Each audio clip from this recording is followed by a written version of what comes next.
Montana Territory, 1878. The prairie wind carried the scent of spring, cutting through the last remnants of winter's grip on White Rock Creek. Zachary Tanner adjusted his Stetson against the morning sun, his lean frame silhouetted against the rising light as he guided his chestnut mare down the muddy Main Street. At 26, the young cowboy carried himself with the quiet confidence of a man who'd already faced more of life's trials than most twice his age. His clean-shaven face, tanned from years under the open sky, remained impassive as townsfolk greeted him with friendly nods. But Zachary maintained his distance, as he always did. The frontier had taught him one unforgiving lesson: attachment was a luxury that cowboys could not afford. His parents' homestead had been consumed by wildfire when he was 16, leaving him alone to navigate the brutal reality of Western survival. In the decades since, he'd built walls around his heart as sturdy as any frontier fort. "A man rides alone in this life," his father once told him, "because the land takes everything eventually." Zachary had made that hard wisdom his creed. What Zachary sought was simple: earn enough from the spring cattle drive to buy his own small ranch, a place where he answered to no one. What he needed, though he'd never admit it, was something to fill the emptiness that grew wider with each solitary year on the trail. As he dismounted outside Pearson's general store, he spotted an unfamiliar wagon parked beside the hitching post. Fresh arrivals were common enough in spring, usually families with dreams bigger than their understanding of frontier hardship. Most would be gone by winter, broken by the unforgiving territory. Zachary had stopped counting the graves of those who couldn't endure. Inside the store, Mrs. Pearson's voice carried from behind a tall shelf. "Now, Miss Burnett, we've got some lovely calicos that just arrived from St. Louis. Might suit you better than—" "Thank you, but I prefer something more practical," came the reply, a voice clear and confident that immediately caught Zachary's attention. "This denim will hold up much better for ranch work." Zachary rounded the corner and froze. Standing at the fabric counter was a young woman unlike any he'd encountered in White Rock Creek. She was substantial in size, her full figure draped in a practical blue dress that had been cleverly modified to accommodate her rounded curves. Her chestnut hair was pinned in a simple style, with wayward curls escaping around her flushed cheeks.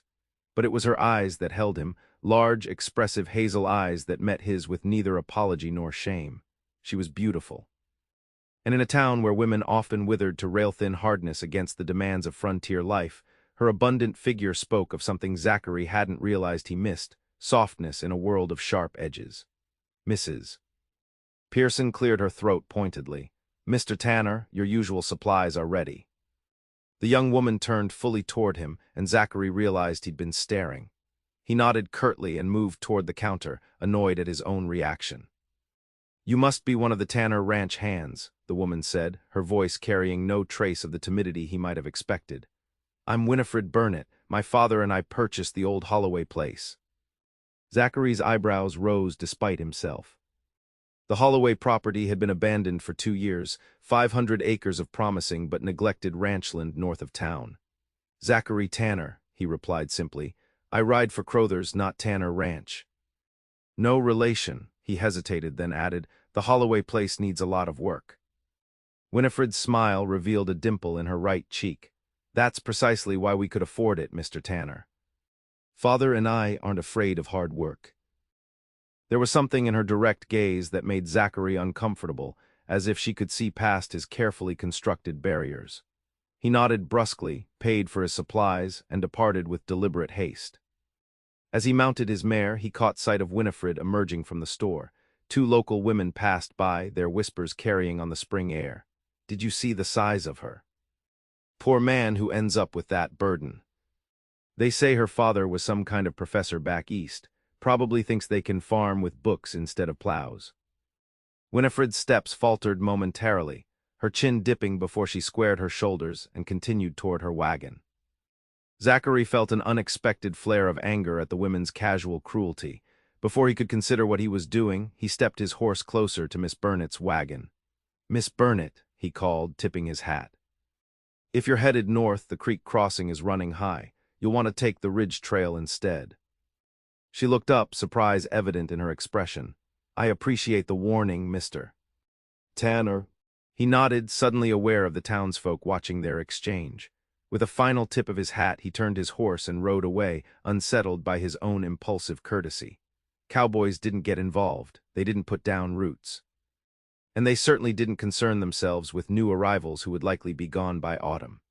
Yet as he rode toward Crowther's ranch, he found himself glancing back toward town, where Winifred Burnett's wagon had just begun its journey north. Something about her direct gaze and unapologetic presence had lodged in his mind like a burr under a saddle blanket, irritating, impossible to ignore, and requiring attention whether he wanted to give it or not. 3 weeks later, Zachary found himself riding the northern boundary of Crowther's land, ostensibly checking fence lines. If this route happened to provide a view of the Holloway, now Burnett, property, he told himself it was mere coincidence. What he saw made him rein in his horse and stare. Winifred Burnett was in the yard, swinging an axe with surprising skill. Each stroke was delivered with precision, splitting logs that she then stacked neatly beside the cabin's stone chimney. Her hair was tied back with a simple ribbon, her sleeves rolled up to reveal forearms that, while soft, clearly contained strength. Zachary was about to continue on when a man's shout echoed from inside the cabin, followed by a crash. Winifred immediately dropped her axe and hurried inside. Without conscious thought, Zachary found himself spurring his horse toward the Burnett property. As he approached, more shouting emerged from the cabin, followed by Winifred's calmer tones. Zachary dismounted cautiously, his hand instinctively checking his revolver. The door swung open, and Winifred emerged, supporting an older man who seemed unable to put weight on his right leg. "Father, please, you need to sit down," she was saying, her voice strained with worry. The man, presumably Professor Burnett, was pale with pain but still arguing. "The roof can't wait, Winnie. The first real rain will." He broke off upon noticing Zachary. "Who's this then?" Winifred looked up, her expression shifting from surprise to something more complex. "Mr. Tanner. I didn't realize we had a visitor." Zachary removed his hat. "I was riding fence lines," heard shouting. His eyes moved to the professor's clearly injured leg. "Problem." Professor Burnett grimaced.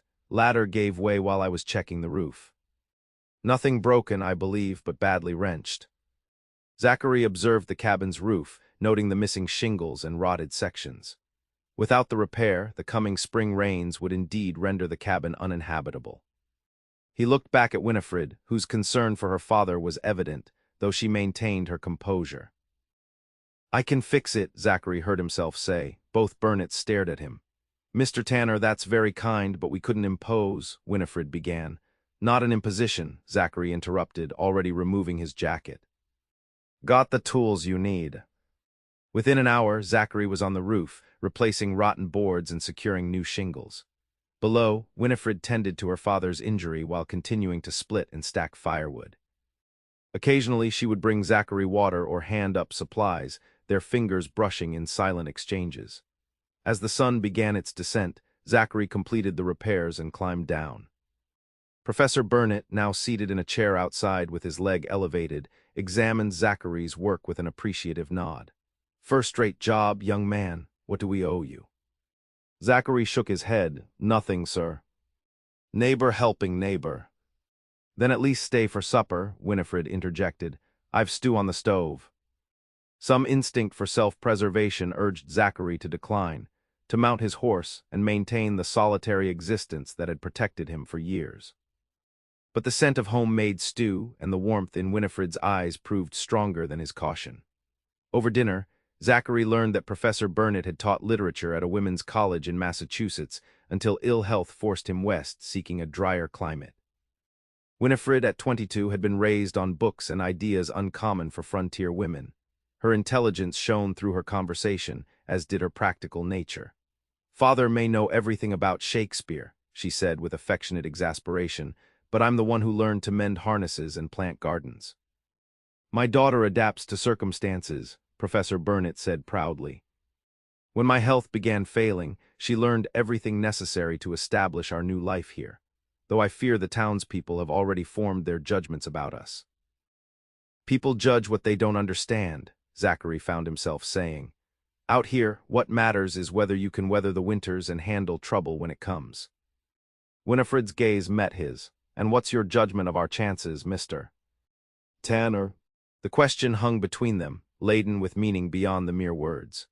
Zachary considered the capable woman before him, whose size had become simply another aspect of her presence rather than a defining characteristic. "Better than most newcomers," he answered honestly, "but you'll need help with the heavy work while your father heals." "Are you offering, Mr. Tanner?" There was a challenge in her voice. Against every self-protective instinct, Zachary nodded.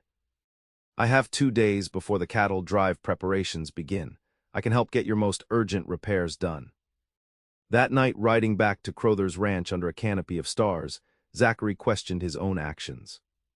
He'd spent years carefully avoiding entanglements, focusing solely on his goal of independence. Yet something about Winifred Burnett's direct manner and resilient spirit had bypassed his defenses. "It's just neighborly," he told himself aloud, "nothing more." His horse snorted, seeming to express skepticism at this pronouncement. Over the next 2 days, Zachary arrived at dawn to work on the Burnett property, repairing fences, reinforcing the barn, and clearing irrigation channels. Winifred worked alongside him, her capable hands matching his pace despite her larger frame sometimes requiring different approaches to tasks. On the second afternoon, as they rested in the shade of a cottonwood tree, Winifred passed him a canteen of water. "Why do you ride for Crowther's instead of having your own place?" she asked directly. "You clearly know ranching inside and out." Zachary took a long drink before answering. "Building something means caring about it. Caring about something means losing it hurts. So you avoid the potential for pain by avoiding anything worth having." Her tone held no judgment, only genuine curiosity. "I'm saving for my own small ranch," he replied, avoiding her deeper question. "Another year or 2.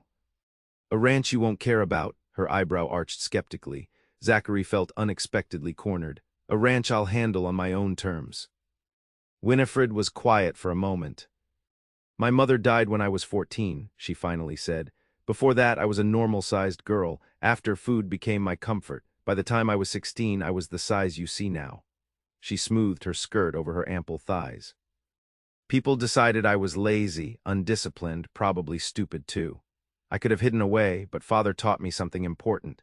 What others think of you is far less important than what you know of yourself." The simple honesty of her words struck Zachary more powerfully than any sermon he'd ever heard. He looked at her, really looked at her, and saw not just her physical presence but the strength and dignity she carried. "You're remarkable," he said before he could stop himself, her cheeks flushed. "I'm practical, Mr. Tanner." "Nothing more." "Zachary," he corrected. "My friends call me Zachary." Her smile then was worth every moment of his broken solitude. The next morning, Zachary prepared to leave for the spring cattle drive. He'd be gone at least 6 weeks, pushing 2,000 head of cattle north to the railhead in Helena. He found himself strangely reluctant to leave, pausing at the Burnett property on his way out of the valley. Professor Burnett was up and about, moving slowly with a walking stick but supervising the planting of their kitchen garden. Winifred was nowhere to be seen. "She's down at the creek," the professor said, seeming to read Zachary's thoughts. "Said something about checking the water flow for our irrigation plans." Zachary nodded his thanks and rode down to the creek. He found Winifred knee-deep in the water, her skirts hitched up and secured, measuring the creek's depth with a marked stick. She looked up at the sound of his approach, shading her eyes against the morning sun. "You're leaving today." It wasn't a question, but Zachary nodded anyway. "The herd moves north this afternoon." She waded to the bank, her practical boots splashing through the clear water. "Will you come back?" "To White Rock Creek, I mean." The question caught him off guard with its directness. "The ranch is here," he said simply. "That's not what I asked." Zachary dismounted, leading his horse closer to the creek bank where she stood. Water droplets sparkled on her skirt, and a loose tendril of her hair caught the sunlight. In that moment, with the promise of spring all around them, she appeared as vital and necessary as the land itself. "I'll come back," he said, the words feeling like a vow. "Good." She reached into her pocket and withdrew a small leather pouch. "I made you something for the trail." Inside the pouch, Zachary found jerky and pemmican, expertly prepared and seasoned. "How did you know how to make trail food?" "I read Mr. Tanner," she said with that dimpled smile. "And I asked questions at the general store. Mrs. Pearson was quite informative once she realized I wasn't going away." Impulsively, Zachary reached out and took her hand. It was soft and strong at once, like the woman herself. "Thank you, Winifred." "Winnie," she corrected, her fingers tightening briefly around his. "My friends call me Winnie." The cattle drive proved harder than any Zachary had experienced. Spring storms swelled rivers, bogging down their progress. Twice, they nearly lost sections of the herd to flash floods. At night, huddled under canvas as rain pounded down, Zachary found himself thinking of the Burnett homestead, wondering if his roof repairs were holding, if Winnie, was managing the heavy work with her father still recovering. The other cowboys noticed his unusual distraction. Around the campfire, Rod Jenkins, a veteran drover with a missing finger and a perpetual squint, prodded him. "What's got you so thoughtful, Tanner? You've barely said 10 words since we left White Rock." Zachary shrugged, poking at the fire with a stick, just focused on the job. Jenkins exchanged knowing glances with the other men. "Heard you spent your last days in town helping that professor and his big daughter get settled. That girl's got more curves than the Missouri River, they say." Something in Zachary's expression must have changed, because Jenkins' teasing smile faded. "You sweet on her, Tanner." Zachary stood abruptly. "Her name is Winifred Burnett. She's worth 10 of any man here, including me. That's all I've got to say on it." He walked away from the fire, aware of the surprised silence behind him. In the 6 years he'd worked drives with these men, he'd never spoken so forcefully about anything, let alone a woman. The realization that he'd just defended Winnie's honor, publicly and without hesitation, shook him. Somewhere between fixing her roof and leaving town, Winifred Burnett had become important to him, important enough to break his own code of detachment. The next morning, Foreman Mitch Crothers pulled him aside as they saddled up. "Jenkins says you've got yourself tangled up with the professor's daughter." Zachary tightened his cinch strap with perhaps more force than necessary. "I helped them with some repairs." "That's all." Crothers studied him with the penetrating gaze that had intimidated Zachary when he first signed on as a teenaged ranch hand. Now, at 26, Zachary met the older man's eyes steadily. "Girl like that needs a man with a settled place," Crothers said finally, "not a saddle tramp." "I'm aware," Zachary replied tightly. Crothers nodded slowly. "When we get back, that north section foreman position is open. Cabin needs work, but the land's good. Might be a place a man could start something." The offer hung between them, laden with meaning.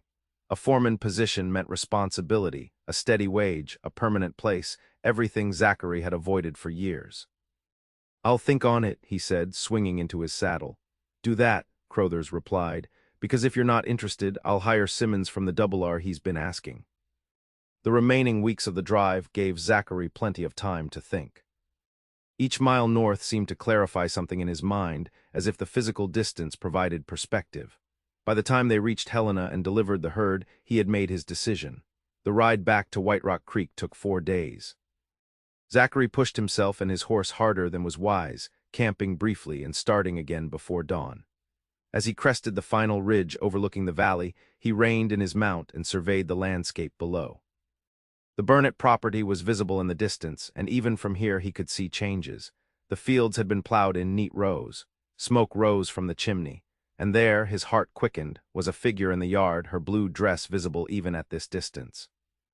He rode directly to the Burnett homestead, rehearsing words that scattered like leaves when he actually saw Winnie. She was hanging laundry, her movements efficient and graceful despite her size. Her face, when she turned and saw him, transformed with a joy so genuine it stole his prepared speech entirely. "Zachary," she dropped the sheet she was hanging and moved toward him. "You're back early. We didn't expect the drive to return for another week at least." He dismounted, suddenly aware of his trailed dust and unshaven face. "I rode ahead." She stopped a few feet from him, seeming to realize that she had revealed too much in her initial reaction. "Father will be pleased. He's been talking about consulting you on our cattle purchase." "Winnie," Zachary began, then faltered, removing his hat and running a hand through his flattened hair. "I came straight here, didn't even report back to Crothers yet." Her eyes widened slightly. "Why?" The direct question was so characteristic of her that it steadied him. "Because I needed to see you, to tell you that I've been offered the North Section foreman position. It's a permanent place, a start." That's wonderful, she said carefully. Congratulations, you deserve it. I haven't accepted yet, he said, because it would mean staying, putting down roots, caring about something that could be lost. Understanding dawned in her expression. And is that still something you're afraid of? Zachary stepped closer, close enough to see the amber flecks in her hazel eyes, to count the freckles across her nose, to feel the warmth radiating from her substantial presence. I'm terrified, he admitted, but I'm more afraid of riding away and never knowing what might have been. If I stayed, if I built something here, would you consider visiting that cabin sometimes? Maybe helping make it into more than just a place to sleep. Her lips parted in surprise, and for a terrible moment, Zachary thought he had misread everything between them. Then she reached out and took his calloused hand in hers. I would consider it, she said softly, very carefully. It was enough, more than enough to begin. The weeks that followed established a pattern. Zachary accepted the foreman position and began repairing the small cabin on Crowther's north section. Several evenings a week, he rode to the Burnett homestead for dinner. Professor Burnett, now fully recovered, proved to be a fascinating conversationalist who treated Zachary with respect despite his limited formal education. More importantly, Winnie and Zachary found countless moments to be alone, walking the property lines, riding to town for supplies, sitting on the porch as twilight descended. In those moments, they shared their histories, hopes, and fears. Zachary told her about the fire that claimed his family, the years of drifting, the protective walls he'd built. Winnie spoke of her mother's death, the comfort she found in food, and the cruel comments that followed her from the east to the frontier. People see my size and think they know everything about me, she confessed one evening as they sat beneath the stars. They assume I'm lazy, gluttonous, without discipline or worth. People are fools, Zachary replied, his hand finding hers in the darkness. I see your strength, your courage, your mind. Your heart. By midsummer, the entire town knew that Zachary Tanner was courting Winifred Burnett. The reactions varied from supportive to outright derisive. Zachary overheard comments in the saloon, at the general store, even among his fellow ranch hands. Can you imagine bedding down with all that woman? She'll crush him flatter than a pancake. Must be after the professor's money. Each remark stoked a protective fury in Zachary that he channeled into his work, into making his cabin worthy of Winnie's visits, into proving through action rather than words that his feelings were genuine. One hot August afternoon, Zachary rode into town for supplies and found an unusual commotion at the general store. A crowd had gathered, voices raised in excitement. As he approached, he heard Winnie's name mentioned, followed by laughter. Pushing through the onlookers, Zachary found Winifred standing rigidly before the store counter, her face flushed with humiliation. Across from her stood Elmer Watts, owner of the town's hotel and one of White Rock's most prosperous citizens. I said we don't have a chair sturdy enough for you, Miss Burnett, Watts was saying loudly. Last time you took tea in our establishment, you broke a perfectly good chair. Cost me $2 to replace. The crowd's titters made it clear this was not the first insult that had been directed at Winnie. Her hands were clenched at her sides, her chin held high despite her obvious distress. I offered to pay for the chair, Mr. Watts, she said with remarkable composure, and I believe our business here is concluded. She turned to leave, only to find Zachary standing directly behind her. The surprise in her eyes quickly gave way to embarrassment. Zachary, she murmured, I didn't realize you were in town today. Before he could respond, Watts called out, Better reinforce your cabin floor, Tanner. Though I hear the north section cabin is so run down, her weight might be an improvement, crash right through to solid ground. The laughter that followed ignited something primal in Zachary. He stepped forward, placing himself between Winnie and the crowd. Mr. Watts, he said, his voice dangerously quiet, you owe Miss Burnett an apology. Watts smirked. For what? Stating facts. The girl's as big as a house. And you're as small as a man can get without disappearing completely, Zachary replied evenly. Difference is she can't help her size, you choose your meanness. The smirk faded from Watts' face. Now see here, Tanner. No, you see here, Zachary interrupted, stepping closer. Miss Burnett is intelligent, kind, hardworking, and more capable than any 3 men in this town. She's also the woman I intend to marry, if she'll have me. So you can apologize now, or you can explain to your wife why the Crothers Ranch and the Burnett homestead will be taking their considerable business elsewhere." A hush fell over the crowd. Watts, whose hotel depended heavily on Crothers visiting business associates, paled visibly. "I meant no offense," he muttered finally. "Apologies, Miss Burnett." Zachary turned to Winnie, whose expression reflected shock, not at Watts' reluctant apology but at Zachary's declaration. He suddenly realized what he had revealed in his anger and felt heat rise to his face. "Winnie," he began, but she shook her head slightly. "Not here," she whispered, gesturing to the crowd still watching avidly. Taking her packages, Zachary escorted her to her wagon. They rode out of town in silence, the summer dust rising behind them. When they were beyond the town limits, Winnie pulled her horses to a stop beneath a large cottonwood tree. "Did you mean it?" she asked, turning to face him fully. "What you said about marrying me?" Zachary met her gaze steadily. "I did, though I planned to ask you proper, not announce it to half the town first." Her eyes searched his face. "Why me, Zachary? You could have any girl in the territory, someone slender and pretty who wouldn't bring ridicule down on your head." "I don't want any girl in the territory," he said simply. "I want you, your mind, your heart. Your courage, your body, exactly as it is." Tears welled in her eyes. "Do you know what it means, loving someone like me? The comments will never stop, people will always judge." Zachary took her hands in his. "Let them judge. Their opinions mean nothing compared to what I know." He paused, gathering his courage. "I love you, Winifred Burnett. Your size is just part of who you are, like my height is part of me. It's not what matters." A tear slipped down her cheek. "I love you too, but I need you to be certain, really certain, because I won't get smaller, Zachary. This is who I am." In answer, Zachary reached into his pocket and withdrew a small velvet pouch. "I've been carrying this for 2 weeks, waiting for the right moment." Inside was a simple gold band set with a small pearl. "It was my mother's," he explained. "The only thing I saved from the fire." He held it out to her. "Winifred Burnett, would you do me the honor of becoming my wife, of helping me build something worth caring about, worth risking everything for?" Her answer was in her eyes before she spoke the word aloud. "Yes." Professor Burnett gave his blessing readily when they returned to the homestead. "I've been expecting this," he admitted with a warm smile, "and hoping for it too. You're a good man, Zachary." The wedding was set for October, after the fall roundup. Zachary threw himself into improving the foreman's cabin, adding a second bedroom, reinforcing the floors throughout, and building sturdy, comfortable furniture that would accommodate Winnie's size without drawing attention to it. Each piece was crafted with care, designed for durability and comfort rather than the spindly fashion common in Eastern-made furnishings.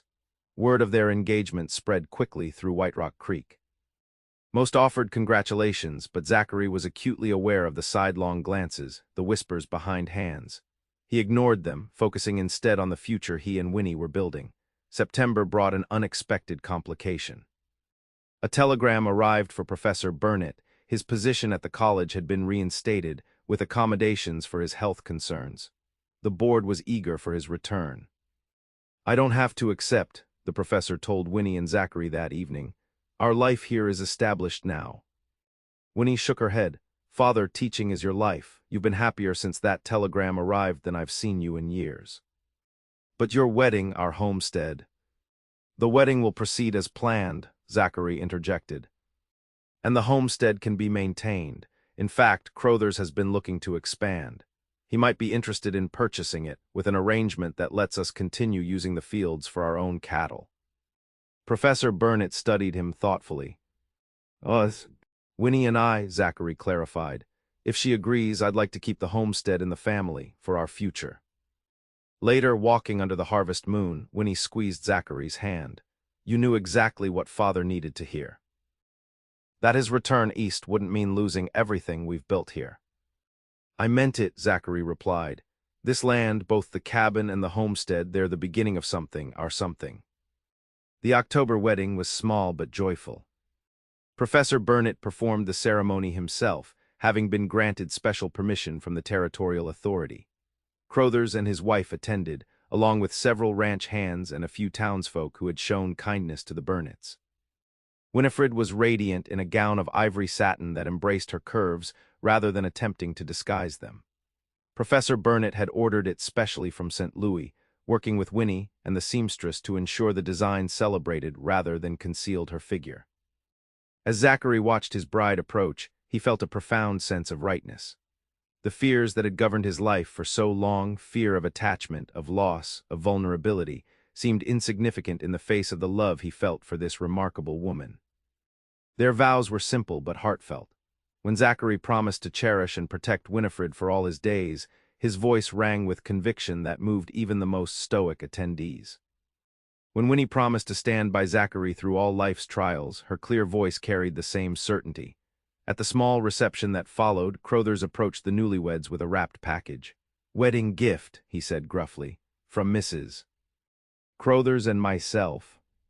Inside was the deed to the north section cabin and surrounding 50 acres, transferred to Zachary and Winifred Tanner's names. "Consider it your stake," Crothers said. "You'll still draw wages as foreman, but the land is yours to build on." Zachary was momentarily speechless. Winnie stepped forward and embraced the surprised rancher. "Thank you, Mr. Crothers. We'll make it thrive." As the celebration continued, Elmer Watts arrived unexpectedly with his wife. He approached the couple somewhat sheepishly. "Mrs. Watts insisted we come offer our congratulations," he said, unable to quite meet Winnie's eyes, "and to bring this." He handed over a wooden box containing a set of fine china. "Best wishes to you both." After they moved away, Winnie whispered, "I believe that's what they call eating crow." Zachary smiled. More likely Mrs. Watts has a better sense of decency than her husband. "But I'll take it either way." Professor Burnett departed for Massachusetts the following week, promising to return for extended visits each summer. The goodbye was emotional but not devastating. The bonds between father and daughter had stretched to accommodate distance without breaking. As winter settled over Montana territory, Zachary and Winnie established their life together in the small cabin. The challenges were numerous: heavy snows, limited supplies, the isolation that frontier winters imposed. But each evening, sitting before the fire in the sturdy chairs Zachary had crafted, they found richness in their simple life that neither had expected. One snowy December evening, as Winnie read aloud from one of her father's books, Zachary was struck by the profound change in his life. Where once he had existed in solitary self-protection, he now lived in partnership. Where once he had feared attachment, he now cherished it. Where once he had seen vulnerability as weakness, he now recognized it as the foundation of their strength together. "What are you thinking?" Winnie asked, looking up from her book to find him watching her. "That I was wrong," he replied honestly. "All those years believing that caring meant inevitable loss. That independence was the only safe path." She set aside the book and moved to join him by the fire. "And now? Now I know that loving you, building this life with you, is worth any risk." He pulled her close, her softness fitting perfectly against him. "You changed everything, Winnie." "We changed each other," she corrected gently. "You helped me see that I deserve to be loved exactly as I am, that my body doesn't determine my worth." Outside, snow continued to fall, blanketing the landscape in pristine white. Inside their small cabin, Zachary and Winifred Tanner had created a warmth that defied the frontier's harshness. By spring, news spread through White Rock Creek that the Tanners were expecting their first child. The same tongues that had wagged with judgment now buzzed with genuine congratulations. Zachary's steadfast devotion to his wife and her grace in the face of previous scorn had gradually transformed public opinion. On a bright June day in 1879, Winifred gave birth to a healthy son they named James, after Zachary's father. As Zachary held his newborn son while sitting beside his exhausted but radiant wife, he marveled at how completely his life had changed in just over a year. "He's perfect," Zachary whispered, counting tiny fingers and toes. "Of course he is," Winnie replied with tired confidence. "He's ours." In the years that followed, the Tanner homestead flourished. They added a daughter, Elizabeth, 2 years after James. The cabin expanded into a proper ranch house. Their cattle herd grew from a dozen head to over 200.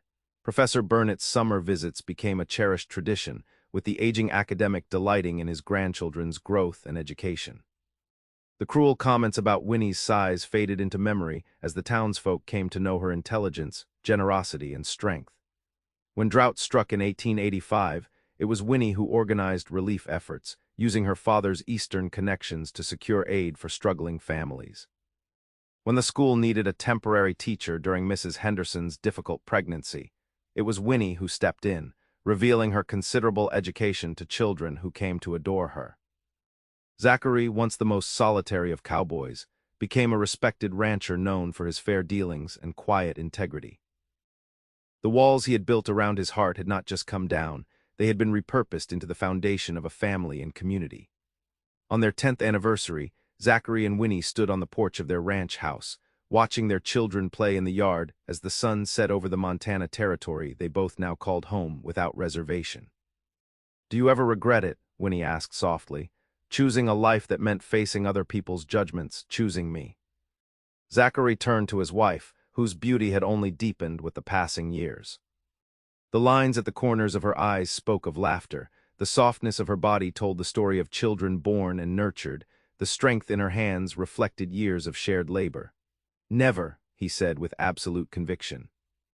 "Not for a single moment." And in the fading light of that autumn evening, with their children's laughter carrying on the wind, Zachary and Winifred Tanner stood together, a testament to the truth they had discovered. That love, when genuine, builds bridges strong enough to span any divide, even the chasms of fear and judgment that so often separate hearts in a harsh and beautiful world.